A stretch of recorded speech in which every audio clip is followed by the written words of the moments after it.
the Boundless Authenticity Podcast. Michael Flem is a professor of philosophy and history and author of Visions of Atlantis. Michael, thanks for being here. Oh, thank you so much. I appreciate it. Yeah, I've been very interested to have you on because the topic of Atlantis, there's a few people out there talking about it, but I don't think there's anybody that's really profoundly describing and going into details the way that you really do. So yeah, it's very awesome to me. But can you tell me what got you interested in Atlantis? I wish I knew. I was just your pretty run-of-the-mill, adjunct professor of history and philosophy. And to be honest, just one day, I think I was just reading, Ignatius Donnelly's The Antediluvian World, which, is a classic from the 19th century. I still think one of the most interesting investigations of the topic. And, like most people, I think I was aware of it. I think it's seeped into pop culture to such a degree that even people that, necessarily don't believe in it have been familiar with, the lost continent or lost island, however you want to describe it, of Atlantis. But really, it was that book that piqued my curiosity because it started to seem much less like a, fictional account than something totally lost on us that people were trying to piece together with whatever evidence they had. And so that led me down a probably 7 or 8 year, almost full-time investigation of this while I was still working. And then later, I stopped teaching for about 3 years just to fully investigate the subject. And I was quite surprised what I found because, it's commonly thought that this entire story was created by, say, Plato, and that there's no source before this that mentions Atlantis, which is one of the main critiques, which, turns out not to be true. And of course, Plato, according to his account in Timaeus and Critias, his two dialogues from around 360 BC, the chain of custody, if you will, of the story, ultimately goes back to Egypt, because that's where Plato's distant relative Solon allegedly traveled. And he spoke to the temple priests at Sais, who told him, "Let us tell you the story of Atlantis because we keep longer records than you Greeks." And I think a lot of people would really do themselves a favor just to reread Plato's dialogues, not a secondary source talking about it, but actually read what Plato said that the Egyptians told Solon. And it's quite interesting because here you have the description of a celestial body hitting the earth, some sort of comet, which people like Graham Hancock and others have, repopularized today by, way of evidence from nano diamond deposits and, flood patterns in the Americas and whatnot. But here you have in 360 BC, a Greek philosopher whose, reputation precedes him, describing a story of a celestial body hitting the earth around 9,600 BC and ending the civilization of Atlantis, which again is a quite fascinating date because mainstream science would tell you that that's when, the Holocene period basically began, that the Younger Dryas, ended, and we came out of the final ice age, if you will. And, the other things that really shocked me were, as I started to exhaust historical evidence from Mediterranean, Indian, Egyptian sources on the subject, it led me to some more, I guess you would say, experimental sources, which would be remote viewing, clairvoyance. And, I was, of course, aware that the average person generally is taught from an early age, if they grow up in the Western world, that none of these things hold any water, which is of course hilarious because, the United States government has been using remote viewers for 45 years to great effect. And they absolutely understand it's real. Clairvoyance, it's a tricky case because anybody can go into a so-called trance and say, I had a past life in Atlantis and this is what it looked like.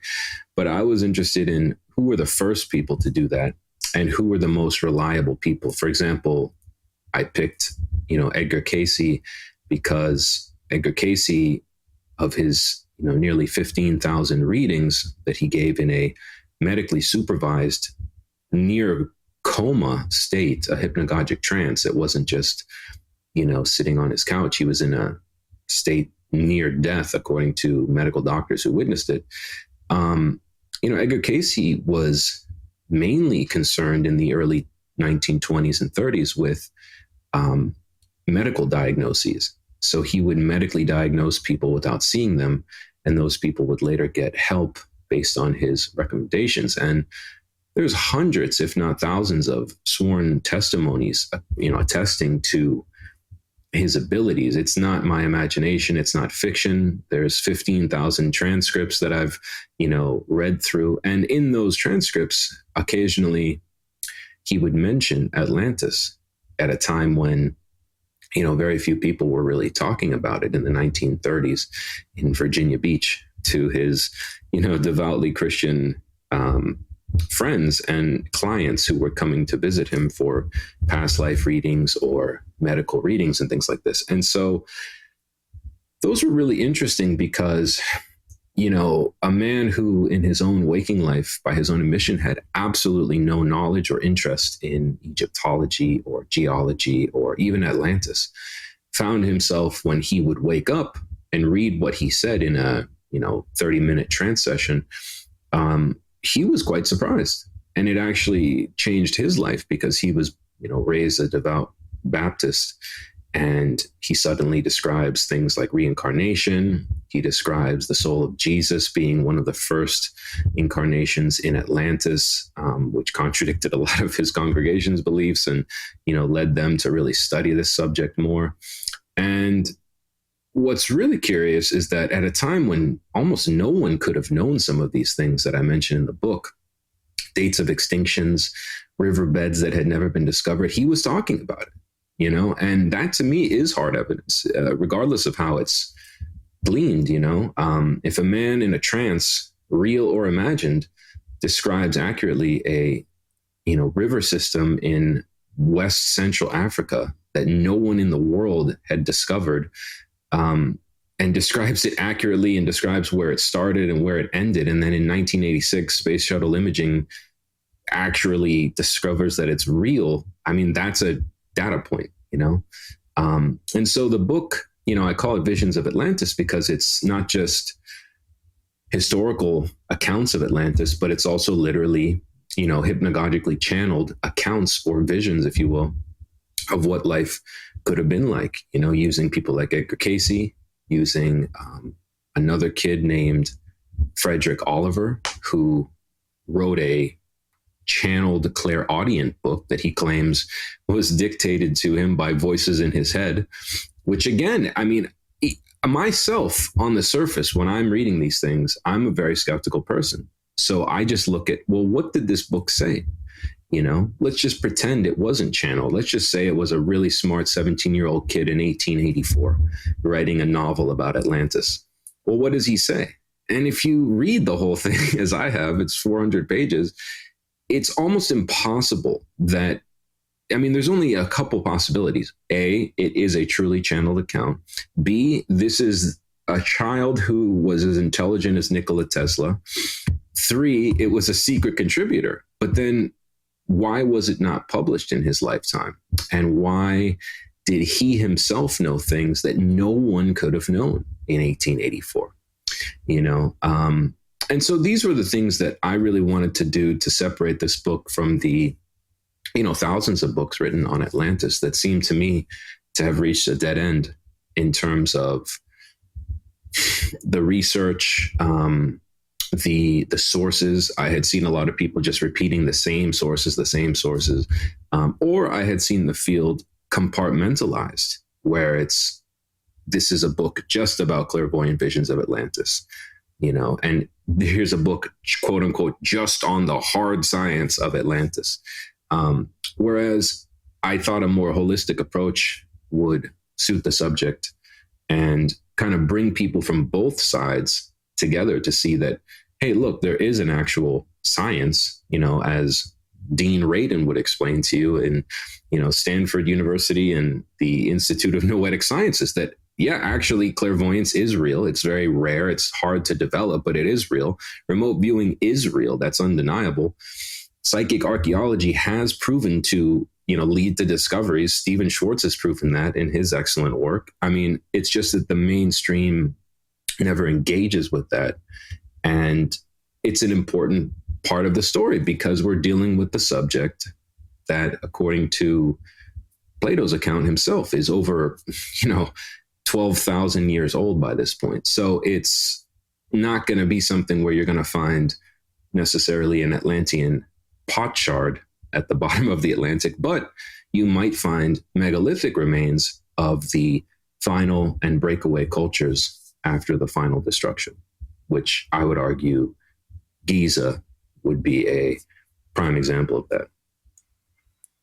Wow, that is fascinating. I mean, I don't know very much on this topic. I remember growing up, my grandmother had tons of works by Edgar Cayce, and that was my first exposure to stuff like that. So naturally, being a young child, I was remaining curious about his work, and it just seemed like he was spot on about so many topics. But apart from that, in present times, my main exposure would have been people like Barbara Hand-Clow speaking about these civilizations, or right. Most recently we have Sarah Breskman Cosme with her work, and people always ask me weird shit like, hey, can you regress me to Atlantis? I'm like, no, I can't do that. Like, I can't suggest to you where you would go in a regression. So, right. It's interesting, but people do have this subconscious need to know about that time period, and that in itself suggests to me that it's a real tangible thing, if nothing else. And I have to ask you this question: why do you think there is an attempt to control the narrative on this topic? Well, I think, I wouldn't say that there's a necessarily concerted or centralized conspiracy to suppress this specific topic. I would just say that the weight of, the way academia works, I mean, as a person who used to, work in that field full time, not even to take a subject like Atlantis, let's just take a subject like an alternative ending, let's say, to World War II, so, the FBI releases their declassified files on Hitler that show very good evidence that, the FBI was tracking him in Argentina for a decade after the end of the war. Again, not my opinion. That's what the FBI files say. But have I seen, college textbooks or college professors that taught me update that? No. It's still, he died in the bunker and that's it. Which again is a story that began with Hugh Trevor Roper, who was a medieval historian who was assigned to write the official, history of the Third Reich many years after the fact, based on interviews with Nazis who I wouldn't consider the most reliable sources in, your investigation. So it's like, that's a mainstream subject, World War II, that's fairly contemporary. You're talking only 75, 80 years ago. And that's a narrative that we can't challenge. Or people that have, alternative views of, other, medieval history. It gets even more difficult to challenge the established narrative of this is what it was like during feudalism. And it's like, well, new evidence suggests, nope, we don't want.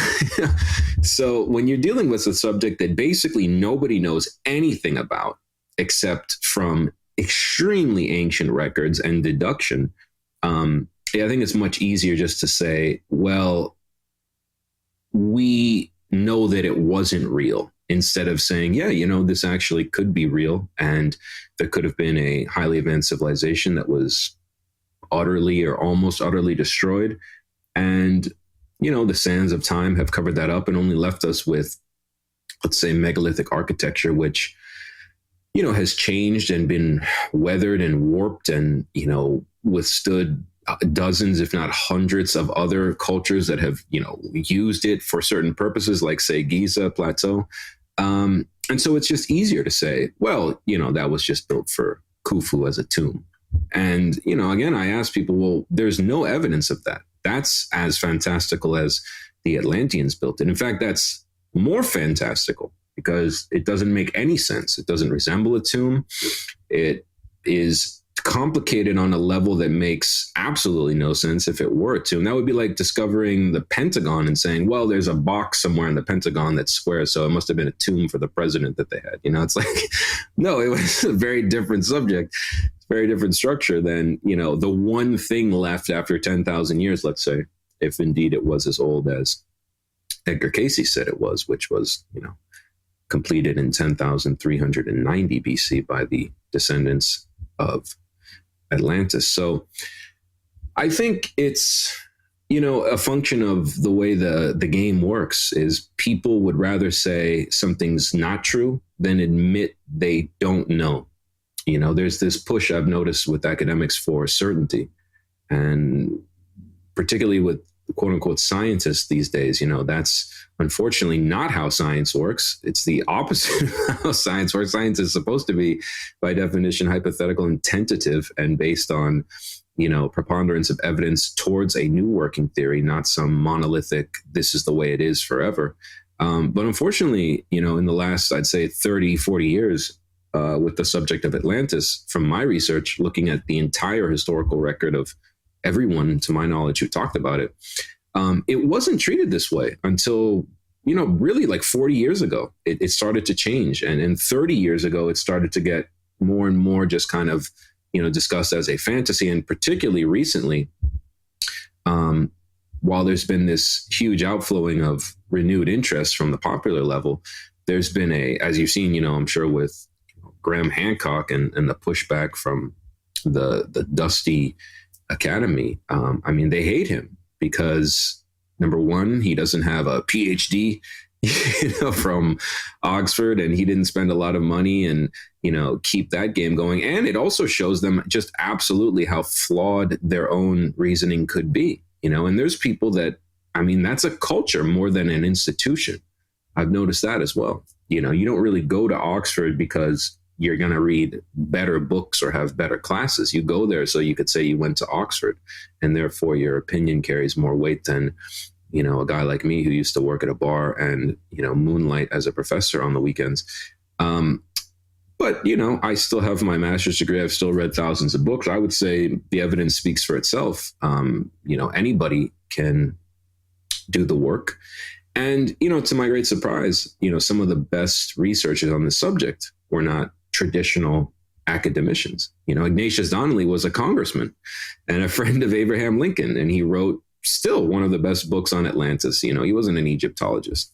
Edgar Cayce was a Sunday school teacher and a guy who gave medical readings for thousands of people to help them. And he wasn't an Egyptologist. And most of the things he said turn out to be true about archaeology. And so it's interesting, because I liked the way the book came out at the end, because you've got, traditional high-level sources, the Mahabharata, the Turin King's List, the usual, kind of dusty tomes that everybody talks about. But then you see like how average people talked about it, how people in the 30s talked about it, how people who got psychic readings discussed it and how it affected their lives. And then, how actual people that were not in the field of Atlantology ended up discovering things that supported things that they themselves would never have put together with the bigger piece of the Atlantean puzzle because they weren't looking for it. Like, for example, there was a researcher, in the 1950s and 60s, a guy named Maurice Ewing, and he did really one of the first full-scale surveys of the Mid-Atlantic Ridge, which itself was discovered in 1877. And it's really interesting because, again, it just shows you how different people were in terms of considering these things. In 1877, for example, the Challenger, which was a very primitive basically a sail ship. I'm not sure if it had steam power as well, but it was a sailing ship, a three-masted sailing ship that discovered the Mid-Atlantic Ridge on an expedition. And then later the Dolphin and the Porpoise, other ships, confirmed it. And the first thing that the researchers, these were some of the best oceanographers in the world at the time, the first thing these people said when they discovered the Mid-Atlantic Ridge off of the Azores was they wrote an article that I found. I've never seen anybody cite this article. It took me a long time to dig this one out, but it was an article, I think, in Scientific American, and published in 1877, 78. And the title of the article is Glimpses of Atlantis. And they subscribed to the catastrophic explanation of Ice Age flooding. And they said, as the new America was forming, it's likely that the old Atlantis was sinking. And it appears that the story Solon told Plato, by way of Critias, et cetera, indeed was true.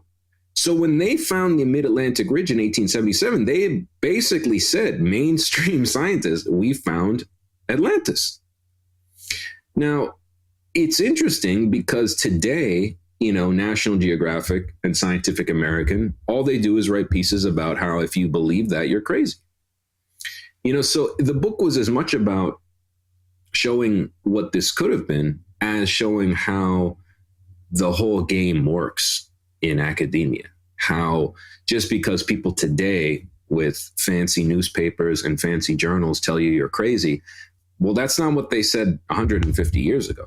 In fact, the smartest people in the Enlightenment, including, Gian Rinaldo Carli, who was a friend of Voltaire's and a polymath, he figured it out in the 1700s. Albert Einstein was friends with Charles Hapgood, who was a researcher into ancient maps. When nobody believed him, Albert Einstein wrote him a letter of recommendation. Tesla got a recommendation and a life reading from Edgar Cayce.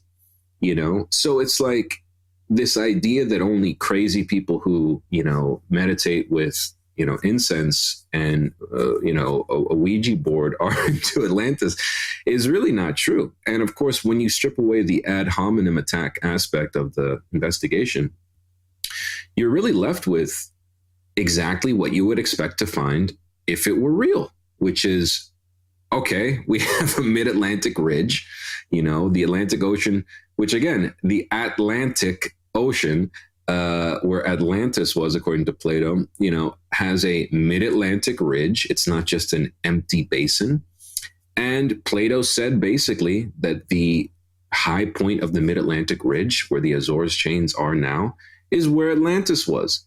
And then Frederick Oliver, who in 1882, 1884, drew a channeled sketch of what the final island would have looked like after multiple destructions, when no one knew what that bottom of the Atlantic actually looked like. It had not been contoured by a satellite. And it turns out to confirm what modern satellite imaging says that part of the Azores basin looks like. So it's like, well, if that's not evidence, I don't know what would be, because steel doesn't last 12,000 years. Glass doesn't last 12,000 years.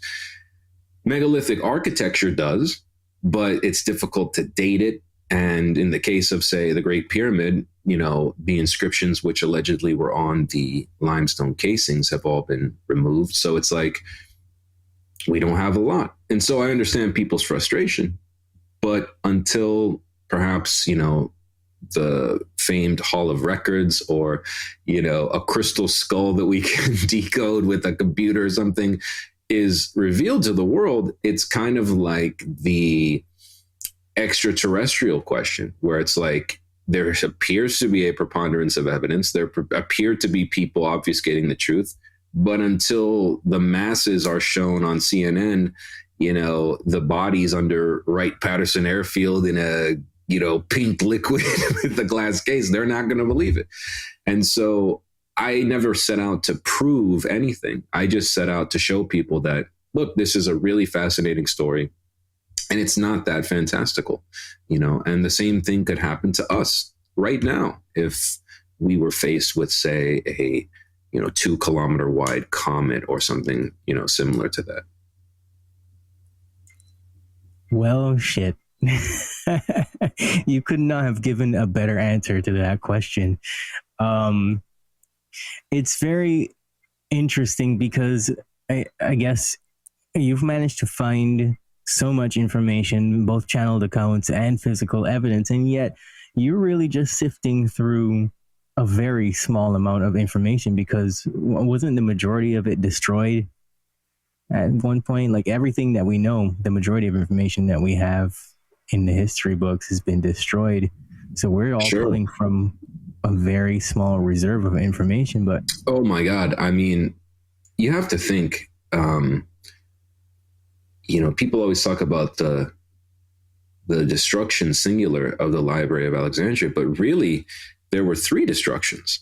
The first under Julius Caesar, when he set the docks on fire, trying to save Cleopatra, his 17-year-old lover, from her crazy brother in a civil war, which caught the megale bibliotheke, I guess they called it in Greek, caught that part of the library on fire and destroyed the majority of ancient records at the time. And then 400 years later, you have, I believe it's Emperor Theodosius I, who decides there's only going to be one version of Christianity, which the Roman Empire has adopted at that point, and he ordered the specific destruction and dismantling and probably theft to the Vatican archives at that time, or whatever they were storing things at that time in Rome. And then the third was under one of the first Islamic armies that occupied, and they destroyed the final, I think the Serapeum was the final piece that they destroyed. So, I mean, you're talking about, millions of scrolls, millions of archives, millions of books from all over the world. And it's really interesting because, Edgar Cayce had one reading on the Library of Alexandria that I've never seen anybody cite. It really was difficult to find. And he said that the material that later was put in that physical building from, say, the time of, the Ptolemaic dynasty, after Alexander the Great, when they started to really collate all the material from the Mediterranean into one spot, because Ptolemy was really interested in that. Apparently, he used to steal books from ships that docked at Alexandria. Is the anecdotal evidence that he would say, "Oh, I'm just going to make a copy," and then the captain said, "Can I have that book back?" No, and that's how he amassed so many books. Is one of the ways people say. But Edgar Cayce said that the material that was destroyed had been accumulated from 10,000 BC after the fall of Atlantis. And so we can only imagine what was destroyed in that, or I would argue locked away in Rome, where it's probably still, in some archive that I'm sure somebody knows, allegedly, according to a friend of mine who I think had a friend who knew Dolores Cannon when she was still alive. She allegedly told his friend that she got a private tour of the Vatican and saw unbelievable amounts of unknown Egyptian artifacts and things like this, because she was interested in Atlantis. And the tour guide kind of did it on the low after hours, because he knew she was, famous, and I think she was doing a reading there, and or regressions there. And, he even said, like, yeah, we can't, we can never disclose what we really have, because it would upset, not just Christians, but the whole balance of history. So I think that story is probably true. I mean, whether it's true or not, the fact remains that, we're lucky to even have access to Plato and Aristotle. We're very lucky, and we're very lucky to have, the records that the Arabs preserved during their occupation of Spain, because a lot of those were not even known until 1500, after Columbus basically set sail, and they started to rediscover these texts after the Reconquista. And so you're absolutely right, man. It's like, it's a lot of information to me, but it's probably 0.0001% of the potential historical record that's just gone. Yeah, it is. It's always been a big driving force in my thinking, because I wonder how many people have lived and died, and they had all this information about topics like this, and they just never wrote it down or something, or how it's just interesting how everything that we know right now in the way that society is so similar. There's so many parallels to the Atlantean civilization, and yet it's really hard for people to grasp the idea, because there just isn't this information that's in the mainstream, Right. And I guess that's the way it goes with conditioning. That's why it's called conditioning, because they only want us to be who they want us to be, for control purposes. But sure. I gotta ask you. Oh, go ahead. No, you go ahead.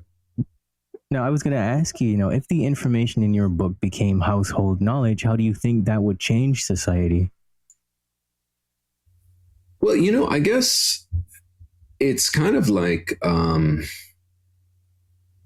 with these, revelations on extraterrestrial influence in humanity. I think it's pretty clear to mom and pop in, Dayton, Ohio, watching the 6 o'clock news or something, that, well, you can't just say this is all make believe. This isn't just X-Files or something. Like, the government is admitting, yeah, we've recovered bodies and craft, but like, we're not going to really tell you much. But they've admitted that, which, again, whether you think that's disinfo or that, it's still a admission from the, unfortunately, the central authorities that, most people believe. And, the world hasn't ended. People haven't jumped out of buildings. The Vatican hasn't burned down. I think it's going to be the same with Atlantis, because I think as time goes on, more and more things, just by the nature of the way history works, when Graham Hancock wrote Fingerprints of the Gods, Göbekli Tepe hadn't even been discovered. It wouldn't be discovered for another, 8, 10, 12 years. And when it was discovered, it's like, okay, now do you believe him? That there could have been an advanced civilization 10,000 years ago. And then it's like, it just keeps going, the Gunung Padang pyramid in, Java, which nobody knows. It could be as much as 20,000 years old. And then they find a mine, that recently, going back 55,000 years. And then I saw something else. We have to push the date of hominids back because we found a flint in, Upper Ethiopia that is 1 million years old. And it's like, it just keeps getting older and weirder. And, they know that people were domesticating crops in the Amazon 10,000 years ago. That has to change. But it's like, I think it's not so much, like going to be a shocking revelation or anything, because the pyramid exists. It's existed. It's been able to be visited for thousands of years, and yet we can't construct it. There's no explanation of how it was built. And people just seem to kind of, keep watching the game and eating hot dogs and drinking beer. It's not like the world ends. So I think that, short of finding, like I said, some sort of, I don't know, piece of technology that's somehow still functional, or, as Edgar Cayce and many others have said, a sealed hall of records that has some sort of decipherable script that literally explains the history of this culture and leads to more discoveries. I don't know. I don't know if there's going to be any kind of like aha moment. I think at this point, people are so infantilized and so desensitized to novelty just through social media and just the crazy unraveling of daily world events that nothing is shocking anymore. It's like that great Jane's Addiction album. No, nothing is shocking. It's true. I mean, I think that's why I say in the book, you could find a VHS of Thoth and, Rata, who Edgar Casey said built the pyramid. You could find a VHS, put it in, and it shows them building. I don't think anybody would care. I think people are just trying to, buy milk and put gas in their car. Yeah, you are spot on there with the infantilization and the desensitizing of people. That's really what it has come down to. And yet, whenever I start talking to people about stuff like this and I say, the way things are going right now, it's not hard to believe that the way that a civilization like Atlantis was destroyed could have been as a result of AI, and we're going in that same direction. They look at me with the bug eyes and they say, "Oh, you're one of those crazy folks, aren't you?" And I'm like, "What?" Yeah. Well, that's really interesting because, of course, in the book, not to give too much away, because I would love people to read it and, and tell me what they think. I have a very thick skin and I always appreciate feedback. But, of course, I had to investigate a couple of the alleged reasons, in Edgar Casey's account, there's 3 destructions that span, enormous amounts of time. One in 50,000 BC, one in 28,000 BC, which, whittled a much larger continent into the final island in the 3rd iteration, which would have been the story Plato received, would have been the 3rd iteration of Atlantis. And, in Casey's account, one of the destructions was technologically caused, by a misapplication of a extremely powerful technology akin to the Death Star on a terrestrial level. In Barbara Hand Cloud's account, which, again, I always tell people, the reason I focus so much on these early channelers was because they had no precedent. So they had nobody to copy. And as much as I respect people like Barbara Hand Cloud and Phyllis Schlemmer and other, channelers from the 70s, 80s, and 90s, there's no way I could prove to a skeptic that they didn't just read or were subconsciously influenced by, say, Edgar Casey or other things. But I still include them because they even predicted things that, to answer your question, are kind of happening now. Like, for example, Barbara Hand Cloud wrote a book called The Atlantis Signet.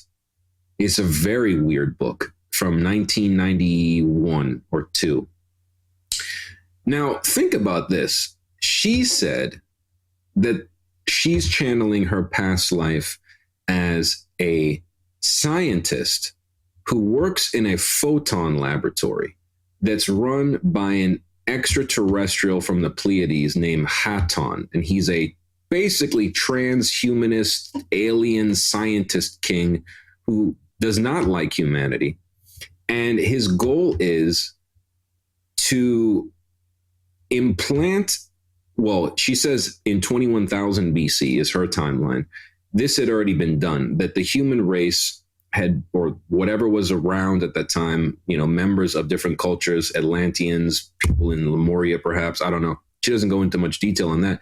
But she says that the people had been, this is in 1992, she says this.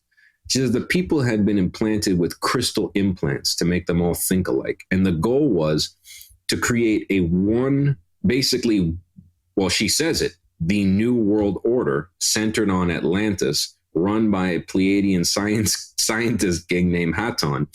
And she says that once everybody was chipped with the crystal implant and tracked, that Haton wanted to, this is very bizarre. And again, how would I prove this? But according to Barbara Hand Cloud, the center of the earth is not a ball of magma. It's an actual semi-molten iron crystal. That's how she describes it. Now, again, I'm not a geologist. I'm just reporting what she said. She said that destruction was a result of this scientist king deciding, okay, now it's time. And he wanted to, quote unquote, strike the crystal with some sort of technology that would basically instantly re-entrain all humanity to be in sync with his agenda, which was an extraterrestrial agenda. And in doing so, it completely backfired and caused some sort of chaotic resonance wave that emerged from the center of the earth and basically sucked down that portion of the earth and precipitated a global cataclysm. Now, again, who the hell knows? But what's interesting is that she's describing an agenda that we're watching unfold right now. And she described that in 1992 when very few people, besides maybe David Icke debuted that year. So it's like, that's a really interesting data point to me that she basically predicted, and she called it the New World Order, which of course, George Bush had already given that speech in 1990, 91, I believe, the New World Order speech. But it's interesting because it still wasn't widely talked about outside of, say, Bill Cooper's circles and things like this. But, that was interesting because that explained one explanation of, say, how this could have been destroyed, And in Casey's case, the Tuoi stone overcharged and basically did the same thing. And it's hard to say, were they both talking about the same thing? I don't know. Casey doesn't describe a scientist king. He describes a scientist who accidentally overtuned a power source on the principal island. So, and then the final destruction, Casey never mentions what caused it. I go to Plato for that one because he describes a comet, and because there seems to be some evidence that a comet did hit the Earth, probably on the North Atlantic ice sheet around that time, because there's not a great explanation for the rapid flooding, that happened. So I'm just an open-minded person. I don't have an agenda. I personally don't care if we, find or don't find it. As cool as it would be, it's not something I think you should approach that way. I think when you approach a topic with, I'm gonna do this, that's really not scientific. And so I really spent a lot of time writing this book to see what was real and what was not real. I did not want to prove to myself that Atlantis was real. I actually discovered that there's more evidence that it did exist than not through a very honest, objective 7-year investigation, where I would be lying if I said, I don't believe that Atlantis existed, because there's too much evidence to suggest that it did. And it actually logically makes sense. And it explains a lot of what human beings who anatomically have been the same for 250,000 years had been doing for the first, 100,000 plus of those years, which mainstream quote unquote science doesn't have any explanation. It's nothing, nothing, nothing, nothing. And then 195,000 years later, Sumeria, pyramids, India, Harappa, blah, blah, blah. It's like, well, that doesn't make any sense. Well, God bless your ability to jump down a rabbit hole, man. You jumped all the way down it for 7 years. That's the only way to go. You got to go all in, and you got to just, I always tell people, I tell all my students, I still teach, if you really want to be a historian, I'm not a scientist, I'm not a geologist, I'm not a clairvoyant, I've never had a past life reading. I'm a historian. That's my job. But if you really want to be a historian, you got to go outside of what most people think historians do. You got to really get in there and look at every goddamn thing that has ever been said about the subject. My advisor used to tell me that, newspapers, anecdotes, an old lady at a coffee shop. That's just as valuable often as it might lead you to something you'll never believe. I don't quote old ladies that I met at coffee shops that, heard something about Atlantis, but it's been so fascinating to see the influx of letters and emails, since this book, which, went to #1 bestseller, strangely in ancient Egyptian history category, which again, I find not surprising because the story of Atlantis is the story of Egypt by their own admission. And a colleague of mine, Rob Nyland, who's friends with the Egyptologist Manu Saifzada, he just gave a presentation where he deciphered, with the help of a German colleague, I believe, a temple script that he argues even describes Atlantis in detail that nobody has really been able to refute yet. So it's like this idea that it comes from Plato. Even Plato says it's like, it just, when anytime I hear people say that, it's like, then you haven't even read the first paragraph of the dialogue, because he tells you where it comes from. And then if Edgar Cayce is telling you after the final destruction of Atlantis, the Atlanteans migrated to 3 parts of the world, and one of them was Giza. And then you look at like Robert Bauval's research, and it's like, well, the 3 pyramids appear to be aligned to 10,450 BC. Okay, that's when Edgar Cayce said the pyramids were, starting to be built. That's when Plato said Atlantis was basically about to be destroyed, give or take 500 years. That's when, the Younger Dryas ended. That's when Maurice Ewing says, we can't explain why there was freshwater diatoms that, were probably above water in 10,000 BC in the mid-Atlantic. That's when, all these other stories from the other places Edgar Cayce said the Atlanteans went, like the Yucatan that produced the Maya, which later produced, the Aztecs. Even their own stories suggest that Atlantis was real. So it's like either Edgar Cayce was a, bullshit artist, which I go to great lengths to show in the book all the people that tried to debunk him. A Harvard psychologist lived with him. A psychiatrist lived with him. All of them went specifically to debunk him and later came out saying, we cannot explain this. This is a truly aberrant person who actually has the ability to remote diagnose not just illnesses, but find missing objects and know things that no one could know. Non-local information, and that's documented, and I show that whole story in the book. It's like a subchapter of the book. It is how his powers work. But I think at the end of the day, it was something I did for me. Even though the book, to my great surprise, sold thousands of copies and has become something of a career for me, I never set out to write a book for anybody. I didn't care if one person wrote. I just said, I want to know, and I'm going to write the best goddamn book on this subject for me. And if one other person likes it, great. But this is for me. And like a crazy person, sometimes when I'm traveling and I don't have a lot of books, I'll reread my own book and I'll find new things every time, which to me is the sign that I actually did the work, that it does stand the test of time. And I think it's, been a really enjoyable thing. But it's kind of something that after 7 years, I can say, all right, that's done, now on to the next. Well, I can't wait to see what you come up with next. Michael, where can we find you? Me too. Yeah.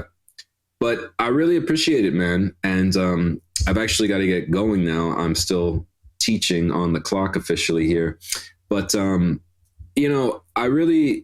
I encourage people, it's on Kindle Unlimited. If you don't want to, purchase it, you can read it for free on Kindle Unlimited. If you have that service on Amazon, preview it. And if you're interested in some of the sources and other researchers that are interested in this, you can go to my website, Michael Leflem, one word, LEFLEM.com. And there's a lot of great resources there. And, other interviews and even copies of, public, in the public sphere books from the 19th and early 20th century that might be tricky to find. And you can read those. I uploaded some great links. But, it's a collaborative effort. It's something I couldn't have done without the work of, great researchers that, come hundreds of years before me, going back all the way to Plato. He was very brave to put that out there in his time. He was, ridiculed by some of his Greek contemporaries. And, it's nothing new. If you do anything, Tesla was ridiculed. Would anybody today say that Nikola Tesla's an idiot? No, but many people at the time did. So I obviously, I'm aware that certain people think this subject is silly, but generally those people don't know anything. And so I'm not really, I'm more concerned with other experts in the field who perhaps have found, additional or contradictory evidence. I'm actually always excited when somebody says, hey, that thing you said, that actually might not be true, but here's a better way to look at it. That actually excites me. I actually really do not like authors that just blanketly say this is the way it is. And if you disagree with this dating, you're crazy. Unfortunately, there's a lot of people like that. Their ego gets involved. If the, Rishat structure is not Atlantis, signed, sealed, and delivered, then go to hell. It's like, well, Atlantis was an empire, according to Plato and all other sources. So you're going to find traces of it in different places. That's why I never say Atlantis as a single location. There's the British Empire, then there's London. Doesn't mean they're the same. I think so. What I suggest to people is, just keep an open mind and imagine looking for the British Empire in the year 12,022. What are you going to find? It's going to be very difficult. And we don't even build megalithic architecture anymore. So there might be no evidence of our current conversation ever again in the future.